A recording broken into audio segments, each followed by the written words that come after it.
ग्रंथ की चर्चा है। गाथा क्रमांक 80 मोहनाश का उपाय यहाँ पर प्रस्तुत किया गया है। वैसे जिनागम का प्रत्येक वचन मोह का अभाव करने के लिए कार्यकारी है। जरूरी है कि हम कितने भाव भासना पूर्वक, कितने मनोयोग से उस वचन को ग्रहण करते हैं। यदि शुष्क मन से कोई जिनवाणी या जिन वचन को ग्रहण करे तो लाभ नहीं हो सकता। जिस प्रकार शुष्क जमीन उपजाऊ नहीं होती है, वहाँ तो कांटे ही उगते हैं, उसी प्रकार शुष्क चित्त की भूमि में राग द्वेष रूपी कषाय ही उत्पन्न होती है। वहाँ पर चैतन्य की बौछार कहो, चैतन्य की शांति कहो, चैतन्य जनित सुख कहो, प्रकट नहीं हो सकता। अनादिकाल से इस शुष्कता को धारण किए हुए ये जीव है। थोड़ा बहुत धर्म के नाम पर शुभ भावों को अंगीकार कर लेता है, लेकिन अफसोस उन्हीं शुभ भावों में, उन्हीं अनुकूलताओं में वो संतुष्ट हो जाता है और अपना धर्म हो गया, अपना कर्तव्य हो गया, ऐसा मान लेता है। बहुत गंभीर बातें हैं। क्रियाओं के बिना ज्ञान सार्थक नहीं है, या ज्ञान तो धिक्कारने योग्य ही है। और उल्टा लीजिए व्याप्ति, ज्ञान बिना क्रियाएं भी उतनी ही धिक्कारने योग्य है। इसी को कहते हैं 201 की गाथा के आसपास कहेंगे, द्रव्यानुचारी चरणम, द्रव्यानुसारी चरणम और चरणानुसारी द्रव्यम। अर्थात द्रव्य वैसी प्रवृत्ति करता हुआ ही, आचरण करता हुआ ही दिखाई देना चाहिए, और वो जो आचरण होता है वो द्रव्य का अनुसरण करता हुआ ही होना चाहिए। निष्कर्ष इसमें ज्ञान का बहुत बड़ा योगदान है कि ज्ञान ही ठीक नहीं है, ज्ञान ही विपरीत है, तो क्रिया किस काम की। और क्रिया भी ठीक करता हो लेकिन यथार्थ दृष्टि ही नहीं है, तो वो ज्ञान किस काम का। अकलंग स्वामी ने राजवार्तिक में प्राथमिक पहले ही सूत्र की टीका में एक उदाहरण दिया है। उदाहरण इस प्रकार दिया है कि एक जंगल है, जंगल में आग लगी है और आग लगने पर सभी जीव यहाँ वहाँ भाग रहे हैं। उसी जंगल में एक अंधा है और उसी जंगल में एक लंगड़ा है। अंधा देख नहीं सकता लेकिन चल सकता है, और वो एकदम अनजान है, रास्ता कहाँ है ये समझ नहीं आ रहा है। और लंगड़ा देख सकता है लेकिन चल नहीं सकता है, उसमें वो ताकत ही नहीं है। अब प्रश्न ये है, दोनों को बचना है तो कैसे बचे। एक ही अवसर है, अवसर वही है जब वह लंगड़ा अंधे के कंधे पर बैठे तो लंगड़ा तो दिशा निर्देश करेगा और अंधा उस दिशा में आगे बढ़ेगा।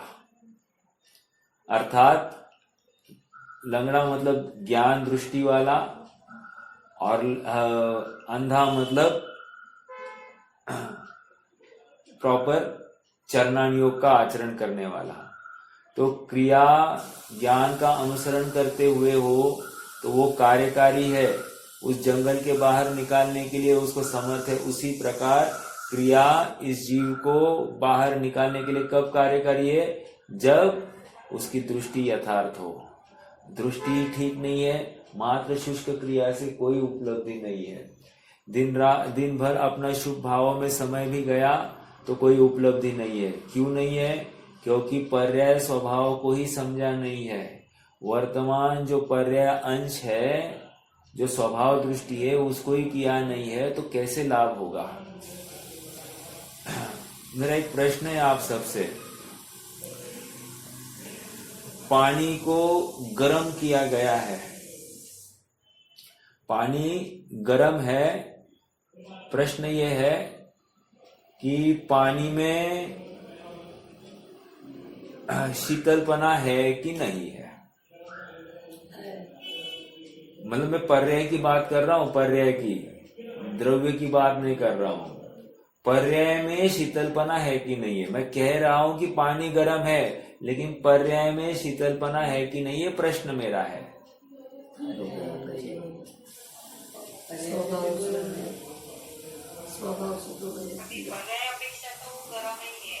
हाँ, तो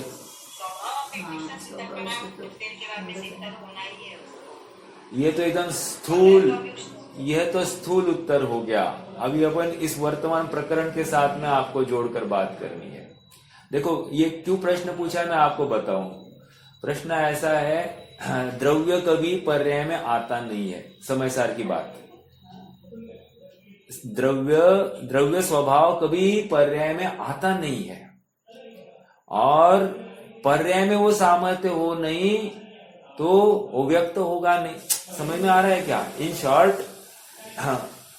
कोई भी काम होना है, वो काम पर्याय में ही होना है और पर्याय का ही आश्रय लिया जाएगा। मैंने कल भी ये बात छेड़ी थी, पर्याय सामान्य और पर्याय विशेष, ये दो बातें हम कर रहे हैं। अब बताइए थोड़ा सा और कुछ आपके ज्ञान में आ रहा है क्या? देखो हमको क्या लगता है, पानी को आग से, अग्नि की आग से हटा दो तो पानी अपने आप ठंडा होता हुआ दिखाई देता है। ये अपना स्थूल जवाब है, बिल्कुल सही है, कोई गलत नहीं है। लेकिन वर्तमान प्रकरण के साथ में जोड़ना, हम ये कह रहे हैं कि पर्याय अभी उष्ण है, जैसे मेरी पर्याय अभी राग द्वेष से युक्त है। अब मेरा प्रश्न ये है कि जब ये पर्याय राग द्वेष से युक्त है तो आश्रय कौन करने वाला है, या आश्रय किसका होने वाला है? द्रव्य तो पर्याय में आता ही नहीं है, ये कह रहे हैं। तो जब द्रव्य स्वभाव पर्याय में आता ही नहीं है तो फिर ये पर्याय आश्रय किसका ले रही है? पर्याय एक समय की सब मान लिया। देखो उस पानी में भी दो अंश करने, पर्याय का एक स्वभाव अंश है और पर्याय का एक विशेष अंश है। क्या बात है भैया?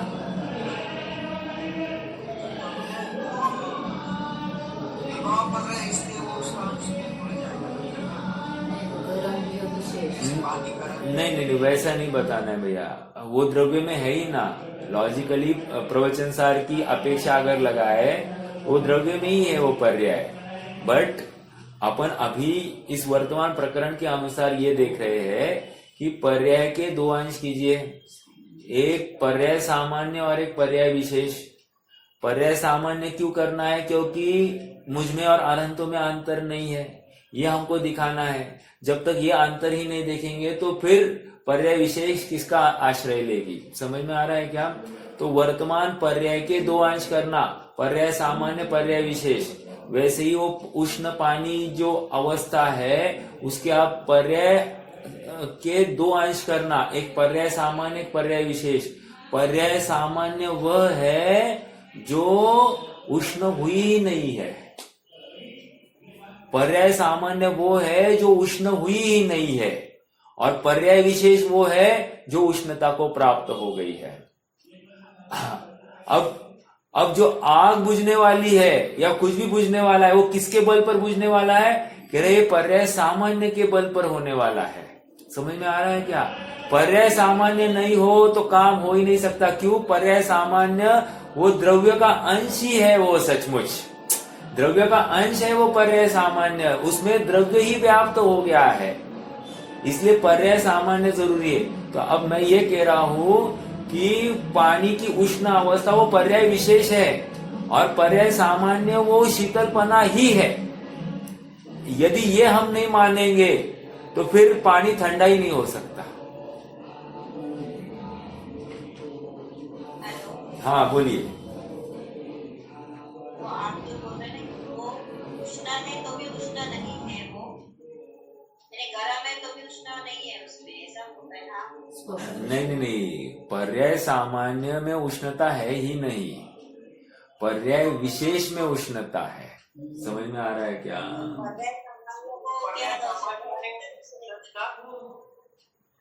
क्या कहा?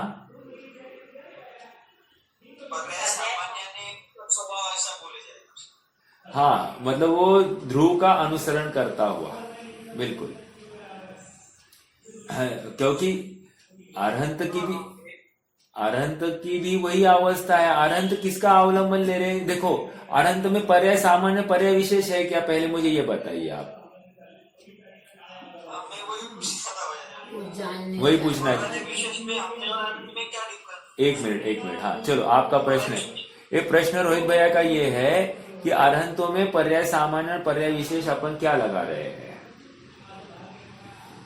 पर्याय विशेष में तो केवल ज्ञान पर्याय है। बहुत अच्छा, और कुछ विशेष? और पर्याय सामान्य में जानन आएगा, बिल्कुल ठीक है, ओके। ये समझ में आ रहा है रोहित भैया?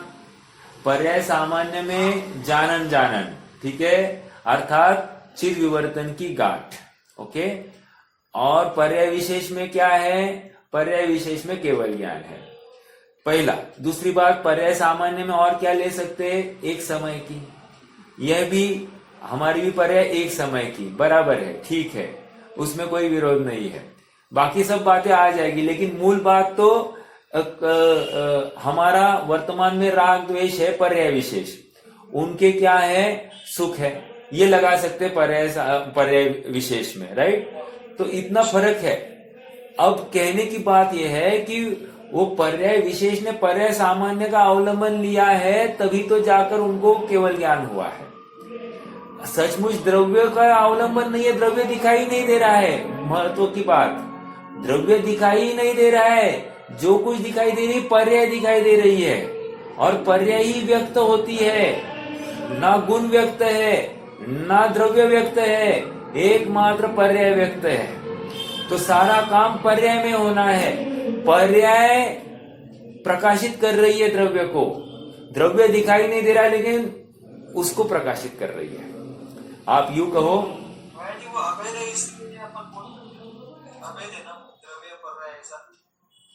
हाँ, द्रव्य और पर्याय अभेद है। मतलब क्या कि सचमुच द्रव्य गुण और पर्याय ये तीन नहीं है, वस्तु त्रयात्मक नहीं है, वस्तु तो एक ही है। उसमें वस्तु तो वस्तु है, हमको समझाने के लिए द्रव्य गुण और पर्याय खड़े किए गए हैं। हालांकि वस्तु तो वस्तु ही है उसमें, और इसलिए तो हम सूत्र ही आया है ना, उत्पाद वे द्रव्य युक्तम सत द्रव्य लक्षणम। तो वो उत्पाद वे द्रव्य युक्तम सत कहते हैं। तो वो युक्तम मतलब क्या? तीनों की एकता, वो सत है और वही द्रव्य है। द्रव्य तीन नहीं है, लेकिन हम जब द्रव्य को देखेंगे तो हमको ये तीन चीजें दिखाई देती है। समझ में आ रहा है क्या? एक समय में हम तीनों चीजें नहीं देख सकते, एक के बाद एक दिखाई देंगी, इसलिए द्रव्य गुण पर्यायात्मक वस्तु ऐसा कहा जा रहा है। वस्तु में भेद नहीं है, बिल्कुल सही है, लेकिन समझने के लिए वस्तु में तीन पना स्थापित किया गया है। अगर ये स्थापित नहीं करेंगे तो हमको ध्यान किसको ये खबर नहीं पड़ेगी, हमारा विशेष क्या है अर्थात हमारा वैभव क्या है ये खबर नहीं पड़ेगा गुण की अपेक्षा। और काम किसको करना है तो पर्याय को करना, ये भी समझ में नहीं आएगा। इसलिए तीन चीजों को समझाया जा रहा है। हाँ भाभी जी बोलिए। जो सामान्य द्रव्यपना जो है वो उसको लेंगे। हाँ ले सकते, कोई बिल्कुल बिल्कुल बिल्कुल द्रव्यपना मतलब वो पर्याय है, बिल्कुल सही।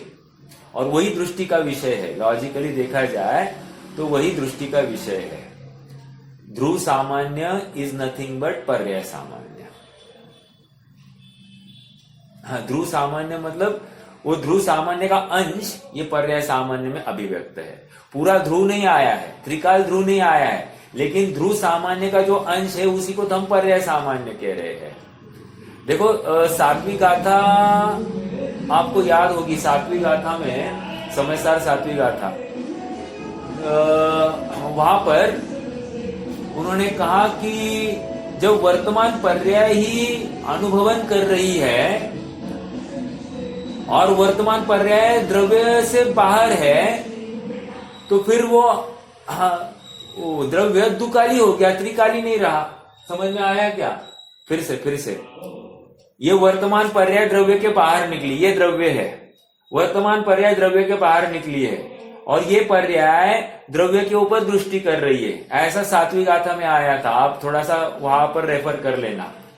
तो वहां पर प्रश्न किया शंकाकार ने, जब पर्याय बाहर है तो द्रव्य त्रिकाल कैसे कह रहे हो आप? वर्तमान पर्याय तो बाहर है और वर्तमान पर्याय द्रव्य को विषय बना रही है, और फिर अब जब वर्तमान बाहर है तो द्रव्य में बचा क्या? भूतकाल बचा और भविष्यकाल बचा, अर्थात द्रव्य दुकाली हो गया, त्रिकाली नहीं रहा। समझ में आया क्या? तो आचार्य देव वहां पर समझा रहे हैं, भाई वर्तमान पर्याय विशेष बाहर है और पर्याय सामान्य वहां अंदर ही है, तो लिंक टूटी नहीं है। पर्याय सामान्य बाहर आई है और उसने द्रव्य पर्याय विशेष बाहर है और उसने पर्याय सामान्य तो वो द्रव्य के साथ में लगी हुई है, इसलिए वो बराबर द्रव्य की अखंडता भी सिद्ध होती है और द्रव्य त्रिकाली ही है। ये वहां पर बात सिद्ध नहीं है। थोड़ी सी कठिन गई होगी बात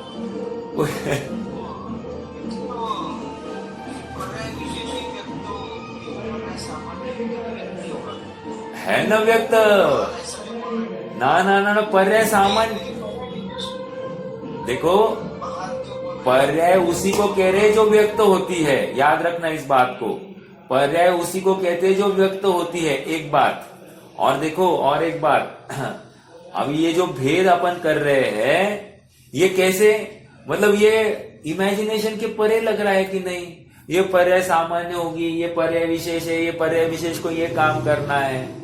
लॉजिकली हम वही तो कह रहे हैं कि सब आत्मा को ही काम करना है, इसलिए षटकारकीय वस्तु कह दिया कि नहीं? उसी में अपन ने कह दिया ना, आत्मा ने आत्मा को आत्मा के द्वारा, सब आत्मा के द्वारा, हमने साधन भी आत्मा ही बनाया, हमने कर्ता भी आत्मा को बनाया, कर्म भी आत्मा की प्राप्ति हो गई। यही तो बोला आप सबको, समझ में आ रहा है क्या? अर्थात स्वयंभू आत्मा ही है, ये भी सिद्ध हो गया था। लॉजिकली बात यही है, लेकिन ये समझ नहीं रहा ना, कैसे करूं, वो राह देख रहा है साधनों की। फिर उसको बोला था कि ये पर्याय बाहर निकली है, ये पर्याय काम करने वाली है, ऐसा इसको समझाया जा रहा है, द्रव्य से, गुण से और पर्याय से। और एक बात, अनंत भगवान को क्यों खड़ा किया? अनंत भगवान ने वो शुद्धता प्रकट की है, इसलिए उनको खड़ा किया। हाँ, क्योंकि ये मानने के लिए तैयार नहीं। कौन करता है करते रहता है, ये दिन भर कौन करता है? यही करते रहता है। इसलिए इसको समझाने के लिए, देख ये कर रहे हैं, वो कर सकते, तू क्यों नहीं कर सकते? और यार सुन, वो जब तू बाहर निकला था निगोज से, वे भी उसी समय बाहर निकले हुए, लेकिन देख वो कहाँ बैठे और तू कहाँ बैठा है।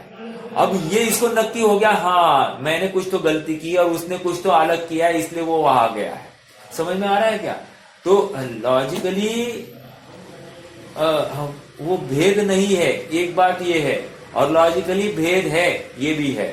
क्यों? वस्तु अनेकांतात्मक है ना, वस्तु ही अनेकांतात्मक है। आपको कैसे समझाई जाए? अगर आपको अभेदात्मक वस्तु दिखाई दे रही है तो बहुत अच्छी बात है, अगर आपको भेदात्मक वस्तु दिखाई दे रही है तो भी बात ठीक है।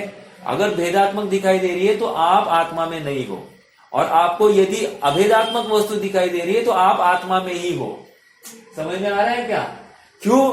अभेदात्मक वस्तु आप वहां पर भेद ही नहीं है ना, जहां परमान नए निक्षेप को न उद्योत अनुभव में था। समझ में आई क्या बात?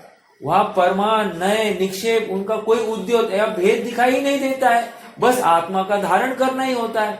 तो सचमुच वही अवस्था है, आत्मानुभव के काल में ऐसा भेद दिखाई ही नहीं देगा। ये द्रव्य, ये गुण, ये पर्याय, ऐसा दिखाई ही नहीं देगा, वहां भोग होगा बस। लेकिन समझाने के लिए हमको इस व्यवहार का अवलंबन लेना पड़ेगा, क्योंकि व्यवहार के बिना हम समझा नहीं सकते। लेकिन समझना वो अखंड वस्तु है, अभेदात्मक वस्तु है। बहुत जबरदस्त है ये तर्क। और कठिन भी लगता है। ऐसा कैसा साहब, आपने हमको भेद में लेके आए और आप बोल रहे हैं अभी भेद नहीं करना, अभेद देखना। हाँ ना, क्योंकि वस्तु अभेदात्मक है। और सुनो, ये अनंत धर्मात्मक वस्तु है, अनेकांतात्मक वस्तु है, तो वस्तु ही ऐसी है, तो हम क्या कहें आपको। क्योंकि वस्तु में ये धर्म है, तभी तो जाकर वस्तु को डिफाइन किया जा रहा है। उस अपेक्षा वस्तु में वो धर्म नहीं होता तो हम डिफाइन भी नहीं कर सकते। वो नए किसको परिचय करा रहा है? अरे नए देखो, द्रव्यार्थिक, द्रव्य नए, पर्याय नए है कि नहीं है? प्रवचन सार के एंड में दिखाने वाले हैं द्रव्य नए और पर्याय नए। हमने 47 नए की चर्चा की थी, आप सबको याद होगा। तो द्रव्य नए और पर्याय नए क्या कर रहा था? वो ताना बाना खड़ा किया था कि नहीं खड़ा किया था? वो पटल का, कपड़े का ताना और बाना लिया था कि नहीं लिया था? किसी को याद नहीं होगा। रिवीजन बहुत जरूरी है। लेकिन वस्तु त्रयात्मक है, ये बात व्यवहार से, और वस्तु में भेद ही नहीं, अभेदात्मक वस्तु का अनुभवन होता है, ये निश्चय का कथन है। कथन और भोग में वो कथन ही नहीं रहता है, उसका स्वाद रहता है।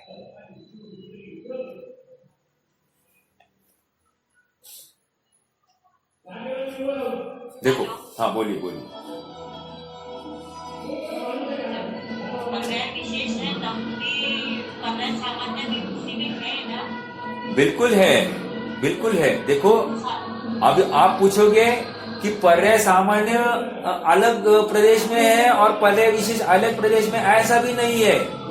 जहां पर द्रव्य है वहीं पे पर्याय सामान्य और वहीं पे पर्याय विशेष है। ऐसा कुछ जुदे जुदे भी नहीं दिखाई देंगे। ये तो हमको कल्पना में खड़ा करना पड़ रहा है। पर्याय अंश क्यों खड़ा किया? क्योंकि वो स्वभाव का अनुसरण करता हुआ है।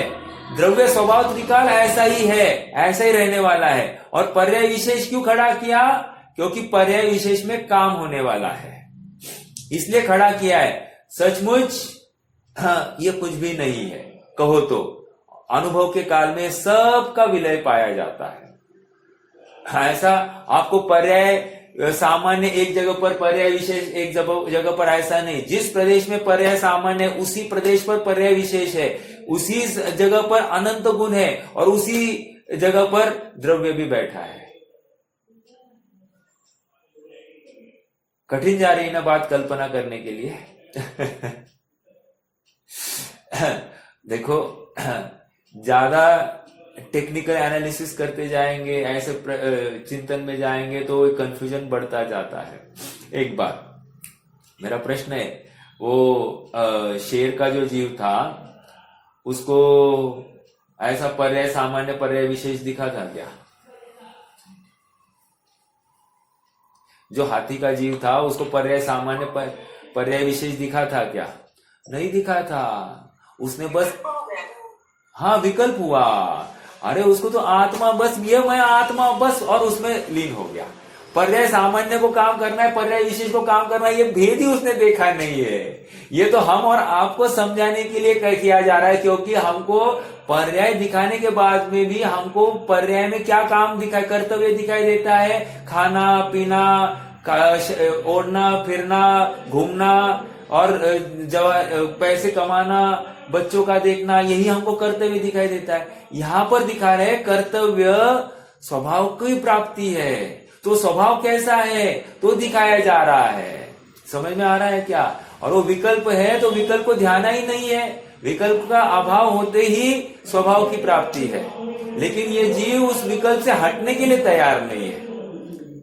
हाँ, अब देखो विकल्प खड़े हो गए तो इसको लग रहा है बहुत कठिन है, बहुत कठिन है, बहुत कठिन है। नहीं ना कठिन, ये बहुत सरल है। चिद विवर्तन की गांठ है, अर्थात आत्मा में प्रत्येक समय में चिद अनुगम, चिद का अर्थात चैतन्य का अनुगम अनुसरण करता हुआ ही यह अवस्था है। अब इसमें क्या विचार करना कि मैं आत्मा हूं कि नहीं हूं, मैं ज्ञान हूं कि नहीं हूं, ये प्रश्न ही क्यों आ रहा है हमको? अरे जैसे ही जानना हो गया तो ये जानना जिसका, जहां उसका सूत्र है वो हमको इमीडिएटली वही दिखाई देना चाहिए। देखो मैं आपको एक उदाहरण देता हूं। देखो, एक थोड़ा सा रफ है एग्जाम्पल।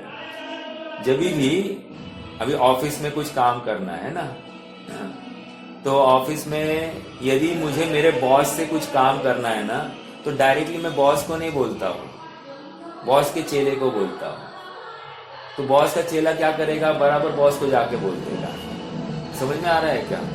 बॉस का चेला वो बॉस का रिप्रेजेंटेटिव है। उसी प्रकार अर्थात वो साक्षात उस बॉस का रिप्रेजेंटेटिव है, और मैंने बॉस को गाली देनी है ना, तो उस चेले को गाली देनी, बराबर वो बॉस को गाली पहुंच जाती है, बॉस समझ जाता है। समझ में आ रहा है? उसी प्रकार यहाँ पर भी कह रहे हैं, जो व्यक्त है वो वर्तमान में जो पर्याय अभिव्यक्त हुई है, जो अभी वर्तमानवत है, उसको ही अपना काम करना है। और उसको काम कैसे करना है? जैसा स्वभाव है वैसा काम करना है। अगर वो स्वभाव आज वर्तमान में व्यक्त नहीं होता तो काम नहीं कर सकता था। देखो मेरा प्रश्न है आप सबसे, वो जो विष होता है, विष में अमृत है कि नहीं है? जो सांप से जो विष निकाला जाता है उसमें अमृत है कि नहीं है? बिल्कुल है कि नहीं? तो अब कोई उसको अमृत जानकर पी लेगा तो क्या होगा? उसको बाधित होगा कि नहीं? तो उसकी एक विशिष्ट प्रक्रिया है जिसके माध्यम से उसको ग्रहण किया जा सकता है, अर्थात उसको परिष्कृत करके ग्रहण करना है, राइट? उसी प्रकार द्रव्य स्वभाव का परिष्कार करके ही उसको ग्रहण करना है, अर्थात जैसा है वैसे ग्रहण करना है, अन्य प्रकार से ग्रहण नहीं करना है। अन्य प्रकार से आज तक कर ही रहा है ना ये वर्तमान पर्याय में, इसलिए इसको आत्मा की प्राप्ति नहीं हो रही है। इस स्वभाव का प्रॉपर परिष्कार, देखो अभी भी वर्तमान पर्याय में दो अंश है, एक अमृत अंश है और एक है विष अंश। विष अंश मतलब पर्याय विशेष जो राग द्वेष से युक्त है। अब इस विष अंश का परिष्कार करना है, अर्थात यहाँ पर समझाना, इसके ऊपर ऐसा संस्कार करना है कि ये कह रहे कि ये इसको ऐसे जलाना है कि इसको बराबर मात्र इसकी ही पोटेंसी एकदम स्ट्रांग हो जाए, अर्थात पर्याय सामान्य जो अमृत अंश है उसकी पोटेंसी एकदम ऊर्ध्व हो जाए, तो सहज ही ये पर्याय उसका अवलंबन लेगी। अब ये समझाने की बात है, ये पर्याय, ये दूसरी पर्याय सामान्य जो अमृत है, ये सब समझाने की बातें है। अनुभव के काल में यहाँ पर पर्याय भी खड़ी नहीं होती है, यह मैं आत्मा, बस खत्म।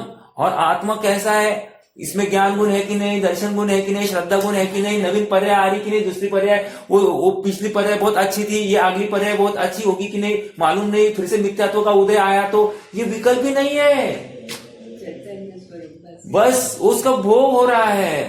पर्याय को उसको कुछ करना ही नहीं है, बस उसका आनंद लेना है, आनंद लेना है। देखो भोजन कर रहे हैं अपन, तो भोजन करते समय में ये प्रश्न आपको, अपने को प्रश्न उठता है क्या कि ये पचेगा कि नहीं पचेगा? खाता है कि नहीं बराबर?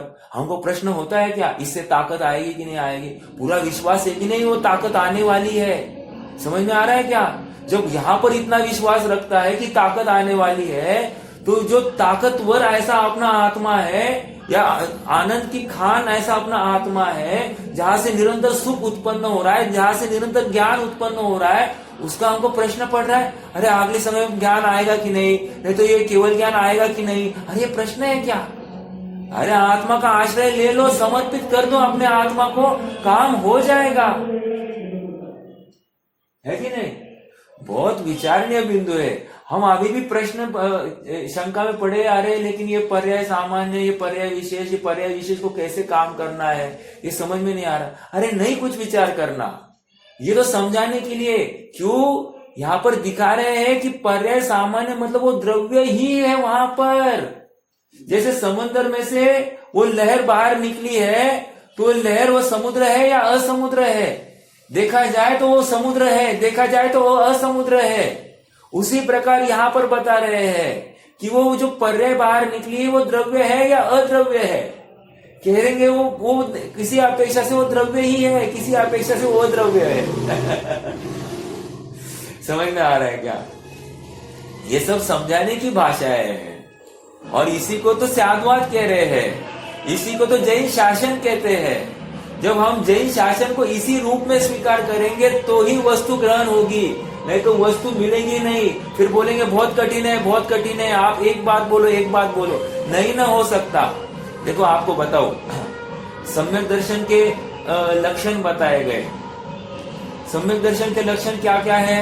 कह रहे हैं आत्मा का देह शास्त्र गुरु का श्रद्धांश सम्यक्त्व, पहला चरणानी योग अपेक्षा। दूसरा आपा पर का भेद विज्ञान से सम्यक्त्व, दो। तीसरा आत्मा का श्रद्धांश सम्यक्त्व। चौथा सात तत्व का श्रद्धांश सम्यक्त्व। समझ में आया? पांचवा भी है क्या? हाँ है ना 41 प्रकृतियों का नाश करता हुआ जो होता है वो सम्यक्त्व, या दर्शन मोह का क्षय उपशम या क्षयोक्षम को लेकर जो होता है सो सम्यक्त्व, ये पांचवा। अब आपने हमको कंफ्यूज कर दिया साहब। सच्चा लक्षण क्या है? मेरा आपसे प्रश्न है, सच्चा लक्षण कौन सा है? मैंने पांच बताए लक्षण, फिर से गिनाऊं? सच्चा देह शास्त्र गुरु का श्रद्धा। क्या कहा? अरे आप स्यादवादी मत बनो, आप मुझे सच्चा लक्षण या बहुत प्रबल लक्षण कौन सा है ये बताओ। और ये तो बराबर है, अपेक्षा तो मैं पांचों बता रहा हूं ना, ये सभी सम्यक दर्शन है और जिनवानी में ही आए हैं, तो बिल्कुल सही। लेकिन हीरो किसको बनाएंगे आप? यदि आपको तत्व निर्णय करना है, यदि आपको सुखी बनना है, तो किसको आप हीरो बनाओगे? आपा पर का भेद विज्ञान मैं एक एक्सपेक्ट कर रहा था। और कोई? देखो, यदि हम आपा पर का भेद विज्ञान मानते हैं तो परमहंस वाले भी यही तो कह रहे, आपा पर का भेद विज्ञान करना। तब क्या बोले? आत्मा का ही ध्यान, वो भी एक में, आपा पर का, एक आत्मा को ध्यान करो या आपा पर का भेद विज्ञान करो, ये एक्चुअली एक में ही आता है, तो कोई बड़ी बात नहीं। देखो परमहंस वाले हैं ना, रामकृष्ण परमहंस, वो कहते थे कि मुझे आत्मा का साक्षात्कार हो गया है। और इतना ही नहीं, वे जमीन से ऐसा अधर उनका शरीर होता था, अधर उनका शरीर होता था, और वो कहते थे मुझे आत्मानुभव है, ऐसा ही वो दावा करते थे। अब मेरा प्रश्न है, वो तो कहते ना शरीर से भिन्न देखो, ये तो वो भी बोल रहे थे, तो फिर उनको सम्यक दृष्टि माने कि नहीं माने? बहुत बड़ा प्रश्न है। क्या सर? अब खपड़ी हमारे माता जी के लिए हो सकते हैं ऐसा नहीं ना बाबा, इतना इजी है क्या? अरे रामकृष्ण परमहंस साक्षात वे नॉन वेज खाते थे। हाँ, अभी जब हमको यही पता नहीं है। नरेंद्र नाथ दत्त कौन थे मालूम है? बंगाली। और बंगाल में जहां उत्पन्न हो गया, वो तो पहला मछली खाता हुआ निकलता है। आप विचार करना, मतलब इतना, और वे सब दावा करते थे आत्मानुभव का। अब हम उनको और क्या बोलते थे? आत्मा और शरीर भिन्न है, यही जानना है, आपा पर का भेद विज्ञान, मैं ही मैं हूं, यही तो कहते थे। अब बोलो, आपा पर का भेद विज्ञान ये सच्चा लक्षण बना सकते कि नहीं बना सकते? अब तो बोलो।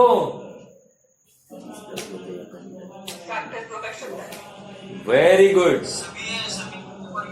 अरे आप तो स्यादवादी हो साहब, सर्वधर्म समभाव वाले हो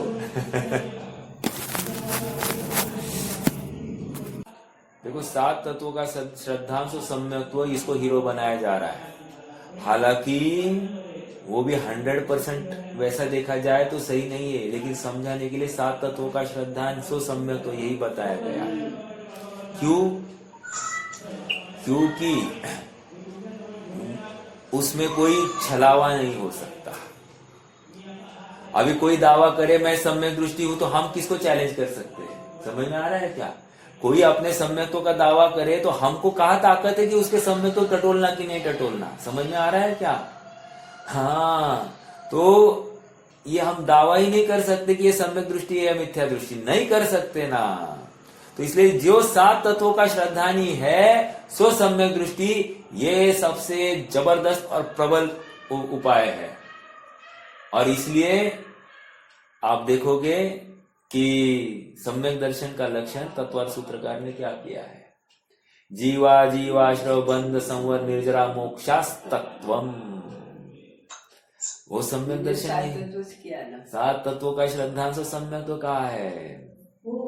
या फिर पुरुषार्थ सिद्धि उपायकार की तरफ जाओ और उनको पूछो, वो क्या कह रहे हैं। जीवादीनां तत्वार्थानां सदैव कर्तव्यम् श्रद्धानं विपरीतात् अभिनिवेश विविक्तमात्मरूपम तत्। फिर से वहां पर वही कह रहे हैं क्या, जीवादीनां तत्वार्थानां सदैव कर्तव्यम। ये कर्तव्य क्या है बोल रहे हैं अपने को, 7 तत्वों का श्रद्धान करना ये सदैव कर्तव्य है, सदैव। और एक बात समझना, ये धर्म करना ये पार्ट टाइम जॉब नहीं है, ये तत्व चिंतन करना ये पार्ट टाइम जॉब नहीं है, ये फुल टाइम जॉब है। हम क्या कर रहे हैं, फ्री टाइम में थोड़ा सा 1-8 घंटा कैसा वैसा निकालते हैं अल्लाह के नाम पर, भगवान के नाम पर 1 घंटा, और फिर हम कर रहे हैं। लेकिन आचार्य देव हमको क्या आज्ञा दे रहे हैं, सदैव कर्तव्यम। सभी द्वंद्व फन, सभी विकल्प, ये कमाने धमाने का सारा विकल्प को नाश करके एकमात्र इस तत्व निर्णय में लग जाओ। समझ में आ रहा है क्या, सदैव कर्तव्यम। और वो कैसा होता है, विपरीत अभिनिवेश रहित, विपरीत अभिनिवेश रहित आत्मरूप होता है। देखो अब बोल दिया उन्होंने, 7 तत्वों का श्रद्धान करो पहले और फिर आत्मरूप बोलो। बिना 7 तत्वों का श्रद्धान किए मात्र आत्मरूप बोलोगे तो हमको ये स्वीकार नहीं होगी। समझ में आ रहा है क्या, पहली कंडीशन लगाई 7। और लॉजिकली 41 प्रकृतियों का नाश सो सम्यक तो है, ये कर्णनियों की परिभाषा है। लेकिन कौन देख सकता है 41 प्रकृतियां है या नहीं है, समझ में आ रहा है क्या, वो तो केवल ज्ञानी देख सकता है। तो केवल ज्ञानी बोलने से रहे और हम केवल ज्ञानी के पास जाने से रहे, तो अब कैसे नक्की करे। तो इसलिए हमारे पास एक प्रश्न चिन्ह होता है। तो इसलिए यहां पर बताया जा रहा है 7 तत्वों का श्रद्धान। 5 बातें बराबर है अपने अपने दायरे, विशिष्ट दायरे में, 2 सभी सही है। लेकिन यदि किसी को समझाना हो या किसी को परखना हो तो 7 तत्वों के श्रद्धान के बल पर परखा जाता है। समझ में आ रहा है क्या, जैसे एक एग्जाम्पल देता हूं, आश्रव तत्व संबंधी भूल या संवर तत्व संबंधी भूल क्या हो सकती है।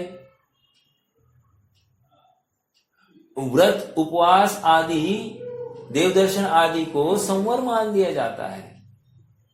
समझ में आ रहा है क्या, तो वो कह रहे हो संवर नहीं है, वो संवर है ही नहीं, वो तो आश्रव है, पुण्याश्रव है। ये हो गई तुम्हारी संवर तत्व संबंधी भूल, ये बराबर पकड़ा जाता है।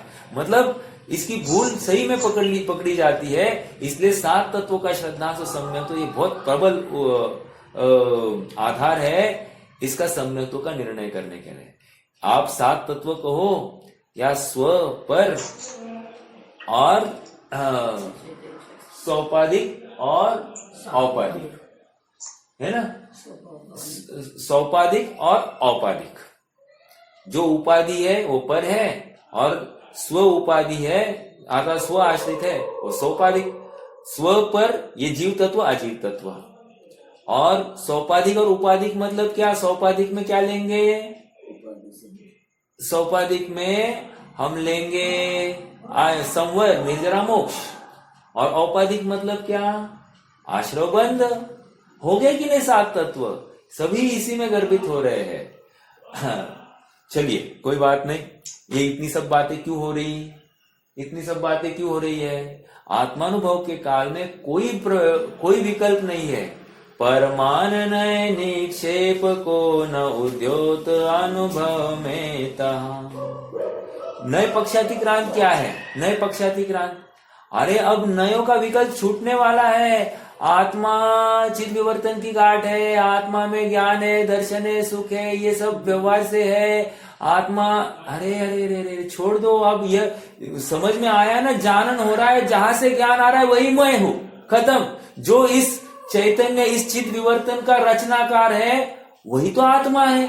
इतनी सी बात समझनी है और कुछ नहीं समझना, बहुत डीप में जाना ही नहीं है।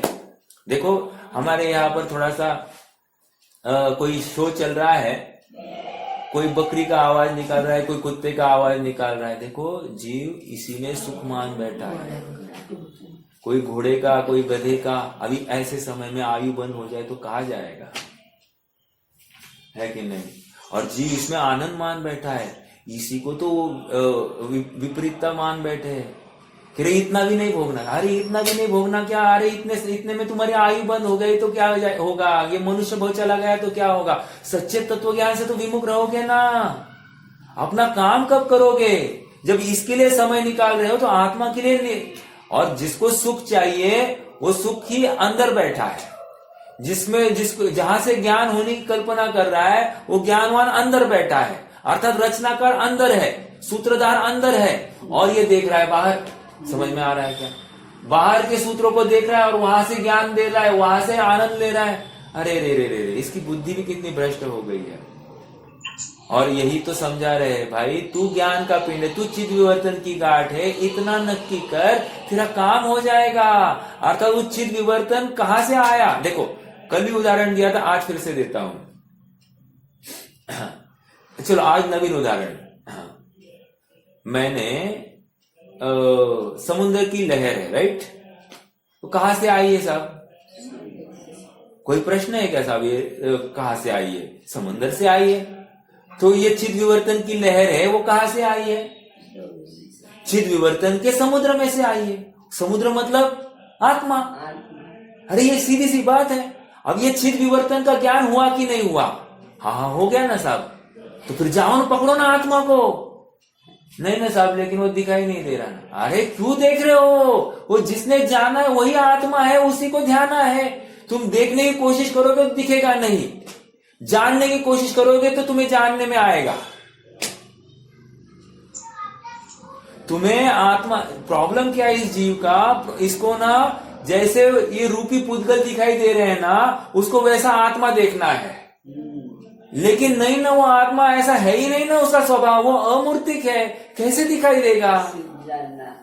लेकिन इसको नहीं, हमको ऐसे ही देखना है, ऐसे ही देखना है। तो फिर ये तू जिस शरीर में, उसी में तू संतुष्ट है, तू छोड़ना नहीं चाहता इस शरीर बुद्धि को, ऐसा ही तू देखना चाहता है। आज मान ले तेरी आंखें चली जाए, अब बोल तू कैसे देखेगा? कैसे देखेगा बोल? अब नहीं ना, उस मानने के लिए तैयार नहीं। आज आंखों की रोशनी चली जाए तो मैं कैसे देखूंगा? चश्मा लगाऊंगा, लेकिन देखूंगा तो मैं आंखों से ही देखूंगा।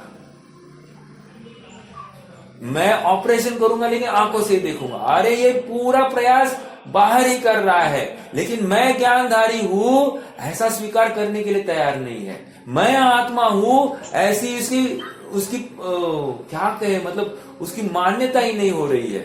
और कल मैंने कहा ना, it is easier to crack a atom than a prejudice.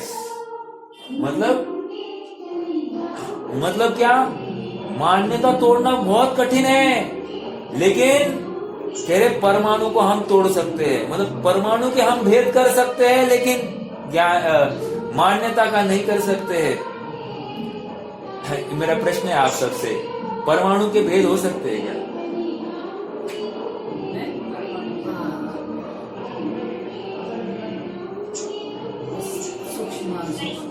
नहीं हो सकते। ये एक उत्तर हो गया। अब दूसरा उत्तर मैं बोल रहा हूं, हाँ हो सकते हैं। अरे उसके अविभागी प्रतिच्छेद क्या है? अविभागी प्रतिच्छेद क्या है? अरे वो विशेष हो गया ना, परमाणु का हो गया ना भेद। और सुनिए, ज्ञान में अपन भेद कर सकते हैं ना, ज्ञान कुछ भी कर सकता है। ज्ञान में भेद हो गए तो हो गए। समझ में आ रहा है क्या? जरूरी नहीं वहां पर प्रैक्टिकली हो रहा है, लेकिन हम ज्ञान में सब कुछ कर सकते हैं। जैसे समय अविभाजी है या विभाजी है?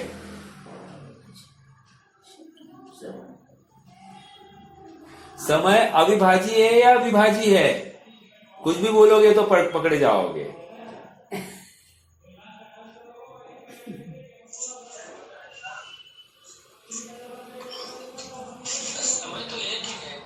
समय एक है, बराबर है। अविभाजी है क्या फिर?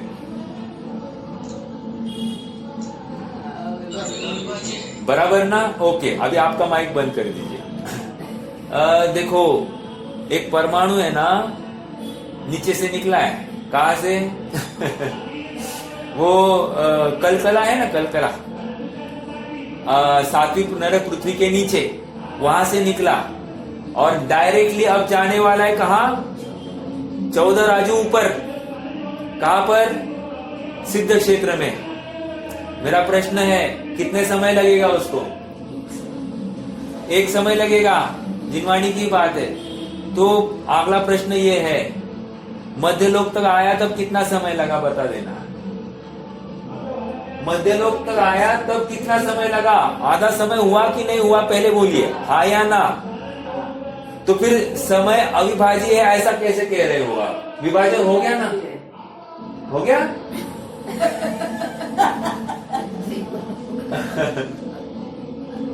देखो हम जैसे तर्क दे रहे आप वैसे मान रहे हो। क्यों? क्योंकि वस्तु ही ऐसी है ना, आप जैसा देखोगे वैसी वस्तु दिखेगी। जैसी देखोगे तो जैसी है वैसी ही देखना, अन्य प्रकार से नहीं देखना। ये पूरी जिम्मेदारी हमारी है और इसलिए वस्तु को विकल्पात्मक अवस्था में सर्व प्रकार से समझ लेना, द्रव्य से, गुण से, पर्याय से, गुण से, भेद से, अभेद से, सब समझ लेना और फिर वस्तु को ध्याना।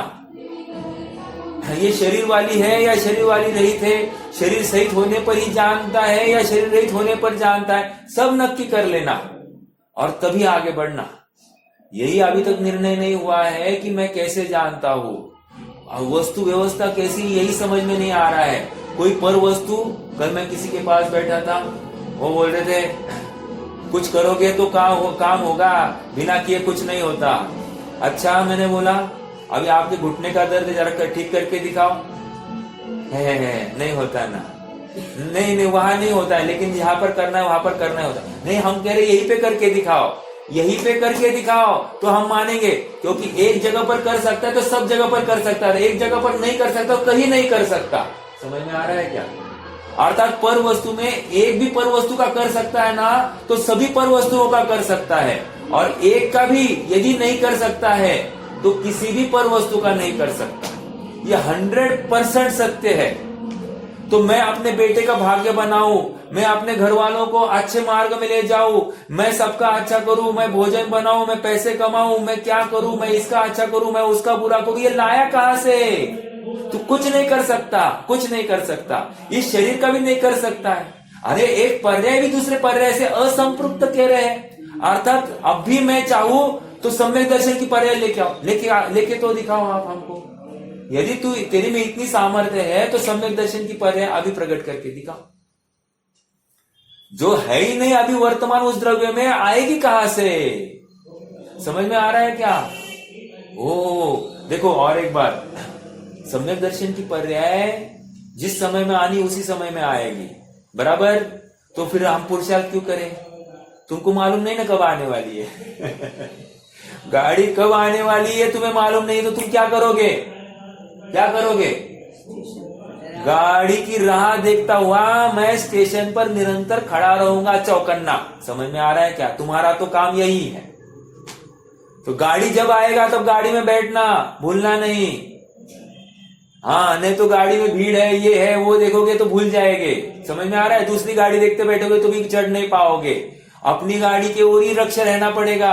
उसी प्रकार पर्याय जब आएगी तो उसमें पर्याय सामान्य का भान करना। यदि वो चली गई तो फिर से खाली हाथ रहेगी वर्तमान पर्याय। अभी ये कब से कर रहा है ये टाइम पास? ऐसा टाइम पास ये कब से अनादि से करता आ रहा है। प्रत्येक समय में गाड़ी आ रही है, हमारे यहाँ पर हर 15 मिनट में गाड़ी आती है, ऐसा बस स्टैंड पर कहा जाता है। लेकिन यहाँ पर प्रत्येक समय में गाड़ी आती है और प्रत्येक समय में गाड़ी खाली है, लेकिन ये चढ़ता ही नहीं, बोलता है बहुत भीड़ होगी, और बैठता ही नहीं गाड़ी में। समझ में आ रहा है क्या? ज्ञान है कि नहीं मालूम नहीं। नहीं, ये मेरा रॉन्ग नंबर लग गया। अरे नहीं, ये राइट नंबर था, यही गाड़ी थी तेरी, लेकिन देख नहीं रहा है वो, है कि नहीं? देखो हंसने की बात नहीं है, लेकिन बहुत गंभीर बात, अनादि से यही अपराध करते आया है। उदाहरण मस्त। हाँ, उदाहरण में अटकना नहीं रे बाबा। उदाहरण तो एकमात्र शिक्षा मात्र होता है, शिक्षा। लेकिन हमारे अपराध को यहाँ पर समझाया जा रहा है। वो अपराध को हम हंसने की खातिर नहीं ले, अत्यंत खेद वर्तना चाहिए कि मैं ये नहीं कर पा रहा हूं। ये चेतना चिद विवर्तन की गांठ निरंतर जो व्यक्त हो रही है वो मैं क्यों स्वीकार नहीं कर पा रहा हूं। हाँ, और थोड़ा सा अपने को देखो, मैं और एक बात बोलता हूँ, बस मैं इतना सब ठीक कर दूं, मेरे घर वालों का, इसका बच्चे का इतना पैसा कमा लूं, तो फिर मैं फ्री, ऐसा हर किसी को लगता है। समझ लेना, ये बहुत बड़ी गाफिलता है। क्यों? क्योंकि वर्तमान में वो तत्व निर्णय से चूक रहा है। मैं इतना सा कर लूं, एक फोन कर लूं और फिर मैं अभ्यास में, मतलब स्वाध्याय में लग जाऊं। एक फोन कर लूं, इतना सा बात कर लूं, फिर मैं सामयिक करूं। नो, पहले सामयिक, फिर बाद में सब कुछ हो सकता है। अरे दुनिया जल जाए, कुछ भी हो जाए, ऐसे कैसे दुनिया जल जाए? अरे नहीं जलेगी, हमको भी मालूम है, इसलिए तो बोल रहे ना जल जाए। कुछ नहीं होने वाला दुनिया का, कुछ फर्क नहीं पड़ता है। तुमने किसी वस्तु को नहीं जाना, आज कोई वस्तु जानने में नहीं आई, तो तुम्हारा कुछ भी बिगड़ने वाला नहीं है। अभी एक ढमढम अपने घर के सामने चल रहा है, तो घर के बाहर भागता देख के आया, क्या चल रहा है। देखते कि नहीं देखते? क्यों? कितना रुचिवंत है ये। इसको लगता है ये चला गया तो मैं जान नहीं पाऊंगा। आता इसने क्या जाना है? पर से ज्ञान होता है, वहां से ज्ञान। मुझे लाइव शो देखना है, लाइव शो। अरे केवल ज्ञान में लाइव दिखने वाला है, लेकिन नहीं इसको स्वीकार। अपने सर्व के स्वभाव की इसको स्वीकृति ही नहीं है। अपने ज्ञानानंद स्वभाव की स्वीकृति ही नहीं है। अपना स्वभाव पूर्ण परिपूर्ण नहीं है, इसको स्वीकृति ही नहीं है। मैं पर से ज्ञान करता हूं, इंद्रियों से ज्ञान करता हूं, यही इसको मान्यता है। और जब तक ये मान्यता रखेगा, इसको विशेष की रुचि है, ये अभी भी जहर पी रहा है। सच्चे भगवान मिलने पर भी हम जहर ही पीते रहे और जहर ही उगालते रहे मतलब औरों को भी हम अकल यही देते हैं। कहा ये बात? हम औरों को जहर ही उगालते हैं। जीव ने अनादिकाल से आपस में आचार्यत्व ही किया है, औरों को अकल दे रहा है और स्वयं कोरा है। पंडिताई माथे पड़ी, पूर्व जन्म को पाप, औरों को समझाते रहे, कोरे रह गए आप। समझ में आ रहा है क्या? बहुत जरूरी है ये भेद विज्ञान, और स्वयं नहीं कर रहा है। समझ में आ रहा है क्या? इसको चाहिए पहले ये करे, और करेंगे नहीं करेंगे मालूम नहीं। ये स्वाध्याय में देखो आज क्या हुआ। आज मुझे स्क्रीन पर खाली प्रिया भाभी दिख रहे थे। मैंने कहा अरे आज एक ही जन, आज स्वाध्याय होगा कि नहीं। लेकिन जैसे ही मंगलाचरण हो गया, सभी जन दिखाई दिए। मैं बोला जादू हो गया। चलो कोई बात नहीं। मैं ये सोच रहा था कि स्वाध्याय होगा कि नहीं। फिर मैंने इस बुद्धि से चालू किया, अरे हम दूसरों को क्यों समझाएंगे, अपन स्वयं ही समझेंगे नहीं क्या? तो इसी बल पर चालू किया। समझ में आ रहा है क्या? बहुत गंभीर बातें हैं। मतलब ये भेद विज्ञान, ये अद्भुत कला है। ये इतना सरल है, रुचिवंत के लिए एकदम सरल है, और अरुचिवंत के लिए इतना ही कठिन है। क्यों? क्योंकि उसकी दृष्टि ही नहीं है ना, वो स्वीकार ही नहीं कर रहा है ना कि भाई यहां सुख है, ये स्वीकार ही नहीं कर रहा है। वो चींटी जिसके मुख में नमक है, उसको मिठास का स्वाद आएगा क्या? अरे जिसके मुख में, अर्थात उस मुख में ही नमक है, वो नमक छोड़े बिना उसको मिठास स्वीकार ही नहीं होगी। समझ में आ रहा है? वो भले ही वो मिठास के गोडाउन में है, लेकिन वो नमक छोड़े बिना तो मिठास कैसे ग्रहण करेगी? उसको वहां पर भी नमक का ही स्वाद आएगा। वैसे ही इस जीव ने राग द्वेष को उपयोग में रखा है। वर्तमान पर्याय में राग द्वेष को उसने बराबर संभाले रखा है। हाँ, इतना बैंक बैलेंस है, इतना पत्नी है, इतनी ये है, इतना ये है, सब अनुकूल नौकर है। हाँ, अब मैं सामयिक में बैठता हूं। तो ये जब ये सब है समझकर सामयिक में बैठा है, तो समझ लेना इसने राग का पोषण करके सामयिक कर रहा है और निर्विकल्प होने की कल्पना कर रहा है। इसने तो इस बुद्धि पर बैठना कि ये सब जल जाए, मर जाए, कुछ भी हो जाए, मेरा कुछ नहीं होने वाला, मैं टस से मस नहीं हालूंगा, मेरा कुछ भी फर्क नहीं पड़ने वाला, ये हो अथवा नहीं हो। इतनी दम चाहिए उसको, सम्यक तो मिल रहा है।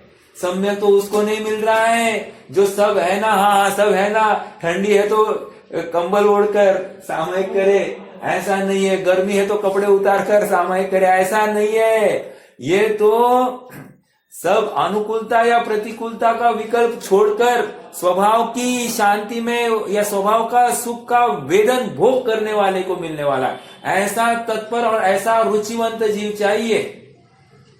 ये रातों रात नहीं होगा, निरंतर ऐसा स्वीकृति करनी पड़ेगी। 24 घंटे ये उपलब्ध है अपना ज्ञान वैभव, ये चिद विवर्तन की गांठ 24 घंटे अवेलेबल है। और तुम कितने समय के लिए मैं चिद विवर्तन की गांठ हूं ऐसा निर्णय करते हो? चलो स्वयं से पूछ लेना, जवाब नहीं देना। और मैं यहां से बोलता हूं कि कोई करता नहीं है। एक चिद विवर्तन की गांठ को छोड़कर मैं श्रीपाल, मैं राजा, मैं रंग, मैं रानी, मैं मैना, मैं तोता, सब ऐसे ही विचार कर रहा है। मैं मनुष्य, मैं ऐसा, मैं गाड़ी वाला, मैं राजा, मतलब स्वयं को गाड़ी हो तो बड़ा मानता है, गाड़ी नहीं हो तो छोटा मानता है। अरे तू जो कहते हो है वैसे का वैसा, ये गाड़ी पाड़ी कुछ नहीं तेरे पास में। हाँ, बहुत गंभीर बातें हैं। चिंतन बहुत जरूरी है। प्रत्येक समय में जहां भूला है वहीं पे उसकी चाबी है। समझ में आ रहा है क्या? जहां चाबी घूमी है ना वहीं पर ढूंढनी है, अन्य जगह पर ढूंढोगे तो मिलेगी नहीं। समझ में आ रहा है क्या? जहां जो चीज घूमी है उसी जगह पर ढूंढना। अभी हमारी आत्मा कहाँ घूमी है? तेरे वर्तमान उपयोग में, अर्थात वो पर्याय में ही घूम गया है आत्मा। तो कहाँ ढूंढना? उस पर्याय में ही ढूंढना, क्योंकि पर्याय में ही तो उपलब्ध है। वो चिद विवर्तन की गांठ उस पर्याय में ही बैठी है और ये ढूंढ रहा है राग द्वेष में, विषयों में, भोगों में, सुख में। एक आपको हमारे घर की बात बोल रहा हूं। अभी हमारे घर पर न तेल खत्म हो गया था, शुद्धि का तेल ही नहीं था। ओ इतने दुखी हम सब। तेल नहीं तो कुछ भी नहीं, भोजन ही नहीं होगा, खाने को नहीं मिल रहा, आजकल व्यंजन ही नहीं बन रहे, कुछ नहीं हो रहा है। तो ये सुख कहाँ मान बैठा है? हम भोगों की व्यवस्था होगी तो हम सुखी होंगे, ऐसा ये पक्की मान्यता लेकर बैठा है। समझ में आ रहा है क्या? हाँ, होता है, व्याकुलता तो ज्ञानी को भी होती है, लेकिन वो ये स्वीकार करता है इसकी योग्यता होगी इस शरीर की तो उसको वैसे भोजन के टुकड़े मिलेंगे ही मिलेंगे, और यदि योग्यता नहीं होगी तो कुछ भी नहीं मिलेगा। ये मानता है शरीर की योग्यता, वो उसकी व्यवस्था लेकर आया है। नाम कर्म अपना क्या काम करेगा फिर? वो भोजन के टुकड़े कौन से, किस समय में कौन सा भोजन का टुकड़ा इस शरीर को ग्रहण करने वाला है, सब नक्की है। तुम कहाँ हो गए उसके व्यवस्थापक, और दिन रात उस शरीर का व्यवस्थापक बने घूमता है ये जीव। बहुत गंभीर बातें हैं। अपनी व्यवस्था का भान नहीं है और बाकी सब व्यवस्था का भान कर रहा है। हाँ, अपना समाज के प्रति कोई कर्तव्य, अपना इनके प्रति कोई कर्तव्य, अपना बच्चों के प्रति कर्तव्य। यहाँ पर क्या कह रहे हैं? जीवादी नाम तत्वार्थानाम सदैव कर्तव्यम। अंडरलाइन दिस वर्ड सदैव, ये याद करना, ये गाथा पुरुषार्थ सिद्धि उपाय। सदैव कर्तव्यम, हमारा कर्तव्य क्या है? मैं चिद अनुगम हूं, अर्थात चैतन्य का अनुसारी परिणाम हूं, मैं चेतन ही हूं, ऐसा स्वीकार करना ये मेरा कर्तव्य है। समझ में आ रहा है क्या? ये कर्तव्य की स्वीकृति हो गई तो तुम्हारा निहाल हो जाएगा। यदि इस कर्तव्य को छोड़कर अन्य जितने भी कर्तव्य तुमको याद आ रहे हैं, ये सब संसार परिभ्रमण के हेतु है और कुछ नहीं है। ये गाफिलता है, ये मोह है, मोह निद्रा है, और तुमने अनंत भगवान को नहीं जाना, नहीं माना, नहीं स्वीकार किया। क्योंकि तुमने जब अनंत का ही निर्णय नहीं किया तो तुम अपना निर्णय कैसे करोगे? अनंत किसके आधार से अनंत हुए हैं, वो पर्याय विशेष अनंत क्यों कहला रही है, यही तुम्हें जब तक पता नहीं है तब तक तुम अपना स्वभाव का आश्रय नहीं लोगे, क्योंकि तुम्हें सुखी होना नहीं है, ये बात नक्की है, तुमने ठान ली है स्वयं में। समझ में आ रही है बात? बहुत विचारणीय बिंदु है, बहुत गंभीर बातें हैं। हाँ, आज तो कुछ भी पढ़ा नहीं, लेकिन बहुत कुछ पढ़ा। कोई प्रश्न है तो रख सकते हैं। कोई भी शंका होगी